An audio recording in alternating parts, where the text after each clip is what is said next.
কবিতাৰ শিৰোনাম বিহুতলী। বসন্তৰ মলয়াজাক বিহুৰ তলিত পৰিছে। স্নিগ্ধ সুবাসত প্ৰকৃতি প্ৰেমীৰ মন উতলোৱা কৰিছে।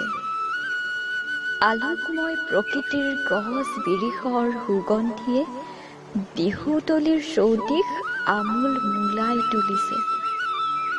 হিয়া প্ৰেম ৰসেৰে ভৰা প্ৰকৃতি প্ৰেমীৰ এই মধুৰতাৰ স্পৰ্শই মানুহৰ মনত নৱ জাগৰণৰ সম্ভাৰ আনি দিছে। গছৰ ডালত পৰি কুলি কেতেকীয়ে সুমধুৰ ভাষাৰ শব্দৰে কোনোবা অজানৰ প্ৰিয়তমাক ৰিঙিয়াই মাতিছে। আপোন পাহৰা হৈ ডেকা গাভৰুৱেও বিহুৰ তলিত বিহু মাৰি মাৰি আনন্দৰ জিলিঙনি বোৱাইছে। কিজানি এই উৎসৱমুখৰ বতৰৰ আনন্দৰ মাজতেই যৌৱনৰ প্ৰেমাস্পদত প্ৰিয়জনক কাষতে বিচাৰি ইজনে সিজনক পাবলৈ হাবিয়াস কৰিছে। মুগাৰ সাজপতীয়া কঁকাল লিহিৰিপতীয়া নাচনীবোৰৰ নাচোনত গৰকত ভাগে মৰকত সৰে বিহুতলীৰ দুবৰিব।